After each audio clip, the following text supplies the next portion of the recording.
పాల వ్యాపారం చేస్తారా, నీళ్ళ వ్యాపారం చేస్తారా, ఒకళ్ళ కాలు బట్టి ఒకళ్ళు లాగుతారా? మరి పాల వ్యాపారం చేస్తుంటే ఇంతకాలం ఏం చేసిరు? అయోధ్య రెడ్డి గారు ట్వీట్ చేస్తే బహుశా అయోధ్య రెడ్డి గారు ఇప్పుడు ఎక్కడనో కమిషనర్గా ఉన్నట్టున్నారు. ఇన్ఫర్మేషన్ కమిషనర్గానో, సమాచార హక్కు చట్టం కింద కమిషనర్గానో ఎక్కడ ఉన్నట్టున్నారు. మరి అయోధ్య రెడ్డి గారు మాట్లాడాలి, పాల వ్యాపారం ఏంది, ఎందుకు ట్వీట్ చేసినారు, ఎందుకు తీసేసినారు, ఇట్లాంటివి ఏమైనా ఉంటే వారు మాట్లాడుకుంటే బాగుంటుంది తప్ప మీరు అందరికీ మనిషి కింద బురదేసిపోదామని అనుకుంటున్నట్టున్నారు. చెల్లె బురదేమొద్దు, మేమంతా ఆల్రెడీ ఇవన్నీ మాట్లాడిన విషయాలే, ఇవన్నీ గతంలో మేము చెప్పిన విషయాలే. ఇందులో కొత్తదనం ఏముంది చెప్పు?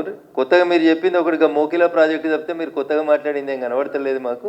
నిజంగా నేను కూడా రాష్ట్ర ముఖ్యమంత్రి గారికి చెప్పదలుచుకున్నాను, మోకిలాలో జరుగుతున్నటువంటి ఈ ప్రాజెక్ట్ ఏదైతే ఇందాక కవిత గారు పేరు చెప్పారో ఆ ప్రాజెక్టు మీద కంపల్సరీ విచారణ జరిపించాలి.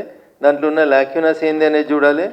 ఆ మోకిలా ప్రాజెక్టుకి సంబంధించి అనుమతులేంది, డబ్బులేంది, ఈ పోచంపల్లి శ్రీనివాసరెడ్డి అనేటువంటి ఎమ్మెల్సీ ఏడికేలో ఏడ శ్రీమంతుడు అయిండు, నవీన్ రావు అనేటువంటి ఎమ్మెల్సీ అవకతవకలేంది, వీటి మీద రాష్ట్ర ముఖ్యమంత్రి గారు ఏసీబీ డీజీ వెంటనే చర్య తీసుకోవాలి. ఇట్లా అడ్డగోలుగా సంపాదించుకొని పైసలతోటి ఇష్టం ఉన్నట్టు చేసుకుంటూ పోతున్నటువంటి ఈ సామ్రాజ్యాన్ని విస్తరించుకునేటువంటి కార్యక్రమాన్ని బంద్ చేసేయాలి. టీఆర్ఎస్లో ఎమ్మెల్సీల పేరిట పోచంపల్లి శ్రీనివాసరెడ్డి గారైనా, నవీన్ రావు గారైనా వీళ్ళు చేసినటువంటి పాప పనులన్నింటిని కూడా కాంగ్రెస్ ప్రభుత్వం వెంటనే విచారణ జరిపించాలని చెప్పి నేను ఈ సందర్భంగా డిమాండ్ చేస్తా ఉన్నా. వీళ్ళే కాదు పాపం, మా చెల్లె మర్చిపోయింది, ఇంకొక ఆయనే సంతోషరావుకి సడ్డకుడో వియంకుడో చుట్టం ఒక ఆయన అవుతాడు, డీసీపీ పేరు సందీప్ రావు.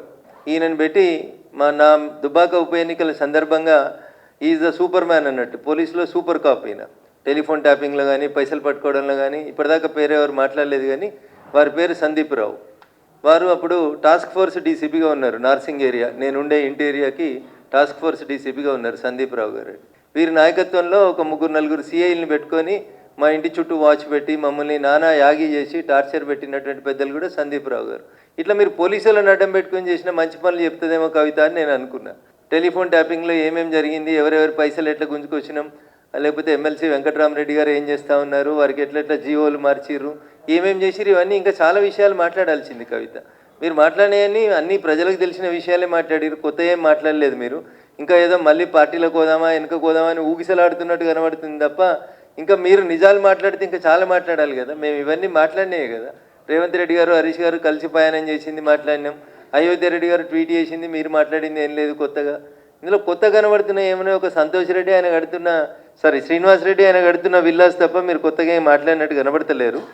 కాబట్టి కవిత ఇంకా వేరే విషయాలు మాట్లాడితే బాగుంటుండే. ఇంకా టానిక్ మీద ఎఫ్ఐఆర్ చిన్న విషయం అది. క్లబ్బులు పబ్బులు ఇవన్నీ మీ నాన్న క్లబ్బులు పనిచేస్తే మీరు పబ్బులు నడిపినాయి అన్నీ అందరికీ తెలిసినటువంటి విషయాలే కాబట్టి వాటి గురించి పెద్ద చర్చ అవసరం లేదు.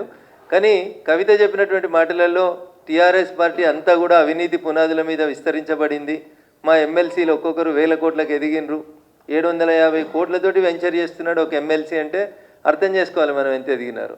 నవీన్ రావు గారి అక్రమాలకైతే ఇక అడ్డు అదుపు లేదు. ఆయన చేసినటువంటి అడగోల ఆక్రమణలకి, కూకట్పల్లి పరిసర ప్రాంతాల్లో ఆయన చేసినటువంటి జీవోలకి, వీళ్ళు మార్చిన జీవోలకి, ఇంకా చాలా జీవోలు ఉన్నాయి. చెల్లె మాట్లాడాల్సిన జీవోలు ఏంటంటే కన్జర్వేషన్ జోన్లను ఎట్లా మార్చి ఇచ్చిర్రు మున్సిపల్ శాఖ మంత్రి గారు, అవి మాట్లాడాలి చెల్లె. ఇంకా చాలా విషయాలు మాట్లాడాలి, వాళ్ళ ఎమ్మెల్సీల అవినీతి గురించి మాట్లాడాలి. ఒకటే రోజు కాబట్టి కొంచెమే మాట్లాడిందని అనుకుంటా ఉన్నాను నేను. మళ్ళీ ఎపిసోడ్లో ఇంకా బాగా మాట్లాడాలని కోరుకుందాం. ఖచ్చితంగా టీఆర్ఎస్ పార్టీ పెద్దలు చేసిన అవినీతిని ఎంత కవిత బయట పెడితే బాగుంటుందని నేను మనస్ఫూర్తిగా కోరుకుంటాను. Thank you.